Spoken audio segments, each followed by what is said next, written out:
Hugot ng tatay ni Carlos Yulo, magulo pa pag marami kang pera. Kung bago ka lang sa channel na ito, huwag kalimutang mag-like, share, comment, and subscribe. At huwag kalimutang pindutin ang notification bell icon para maging updated ka sa bawat upload nating video. Nanindigan ang tatay ng Olympic gold medalist na si Carlos Yulo na wala silang ninakaw o winaldas na pera mula sa savings ng kanilang anak.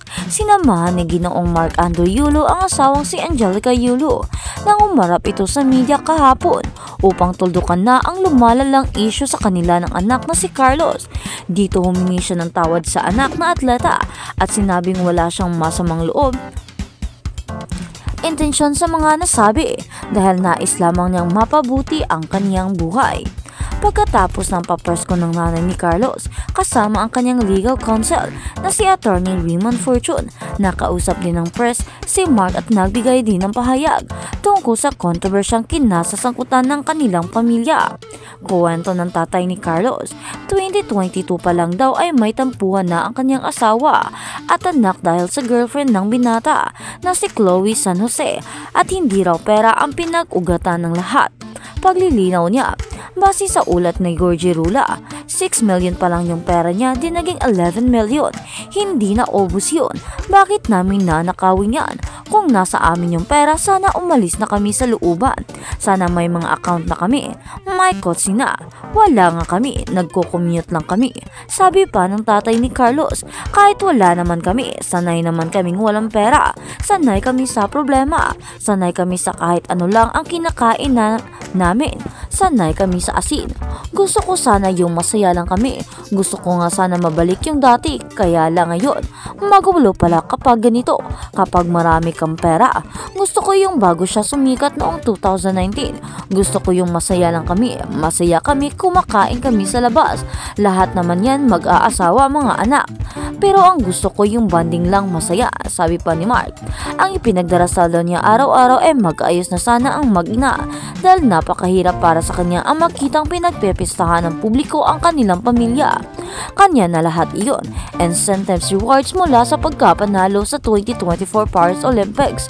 Basta mag-ayos lang sila, goods na ako. Mabait na bata naman yan. Balikan na sana niya ang mama niya kahit huwag na ako. Karugtong ng buhay niya yan, say pa ni Mark Andrew. Himutok pa ng ama ni Carlos. Ano yung social media? Yung mga nagko-comment lalong pinapalala. Nagbabago lang yung ano. Kaya nga hindi na iyan nakatulog. Ayoko nang mag-Facebook, nakadalawang gold tayo tapos ganyan. Nagagalit na yung mga kapitbahay. Ipinagtanggol nila yung asawa ko. Marami ang nagtanggol sa asawa ko. Sinasabi nilang nagsusugal kami, hindi nga. Doon na lang sana nag-focus, doon sa victory niya. 2 gold yun, history yun. Tapos ganyan, ang buong Pilipinas nagidiwang tapos ganyan. Mensahe pa ni Mark Andrew. At sa kabilang banda, si Carlos Yulo at ang kasintahang si Chloe San Jose ay gumugol ng kalidad ng oras sa Disneyland sa Paris. Kasunod ng pagtatapos ng kanyang mga kaganapan sa himnastiko, ang 2 beses na kampiyon ng Olympic na si Carlos Yulo ay gumugol ng ilang kalidad sa oras kasama ang kanyang kasintahan na si Chloe San Jose sa Disneyland. Ibinahagi ni Chloe isang snapshot at mga clip ng kanilang Disneyland adventure sa kanyang Instagram stories. Makikita ang mag-asawa na nagmamaniho ng go-kart sa Disneyland. Namili rin sila ng mga souvenir. Bukod sa kanilang Disneyland adventure, ang mag-asawa at sinubukan ang Parisian food against the world. Post ni Chloe sa kanyang Facebook page. Unang nagkonekta sina Carlo at Chloe sa pamamagitan ng social media platform sa X or dating Twitter noong 2020 nang magpadala si Chloe ng mensahe sa Filipino gymnast sa isang TikTok video na naipost niya noong nakaraang taon. Ipinahayag ni Chloe na siya ang gumawa ng unang hakbang. Hi, I am a fan po. Just found your account at hindi na po kayo as active as before. I hope you're doing well po. Stay safe and God bless. Sabi pa ni Chloe sa isang pribadong mensahe na ipinadala niya sa Carlos noong April 2020. Sagot naman ni Carlos, "Hello, hey, hey. In a way, I am doing great here. Thank you. Ikaw din yan. Ingat and God bless." Inamin ni Chloe na nagulat siya nang makatanggap siya ng reply mula kay Carlos. "Oh, I didn't expect you'd reply and even follow me back. Thank you so much and have a great week ahead." Tugon niya. Ang pag-uusap na iyon ay namulaklak sa isang pag-iibigan.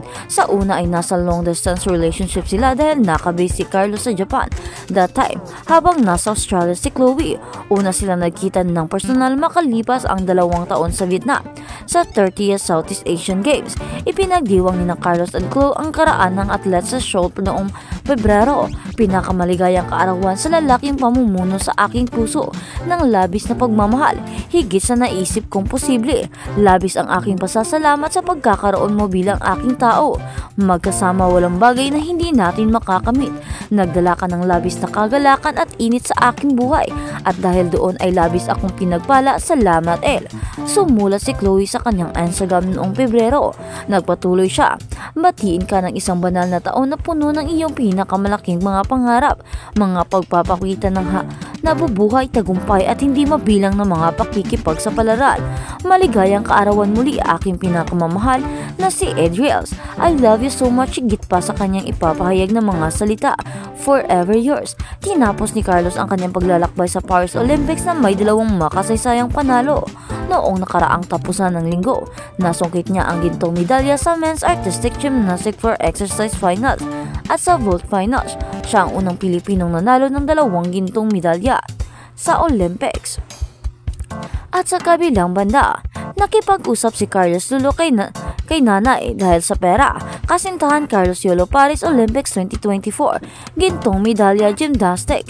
Nag-react si Carlos Edrel Yulo ng Pilipinas matapos manalo sa artistic gymnastic men's floor exercises final sa Paris 2024 Olympics sa Games Mercy Arena sa Paris, Manila, Pilipinas. Gold medalist Team Philippines na si Carlos Yulo. Sa isang kontrobersyang kumalat na parang apoy kasunod ng kanyang makasaysayang kampanya sa Paris Olympics 2024. Si Yulo na nakaupo sa tabi ng kanyang si Chloe Angeli San Jose ay direktang tinagunan ng isyu sa isang TikTok video na sinabi ng kanyang ina na si Angelica ang hindi umano'y binandag ang kanya ang lahat ng mga withdrawal na ginawa mula sa mga bank account na pinangangasiwaan nito para sa kanya. Sinabi ni nangangasiwaan ng kanyang ina ang kanyang pananalapi na kasama ang lahat ng allowance at insentibo mula sa kanyang mga tagumpay. Hanggang sa nagpasya siyang kunin ang bank account. Bukod sa incentives ay may access din ang nanay ko sa bank account ko at monthly allowances ko sa gymnastic.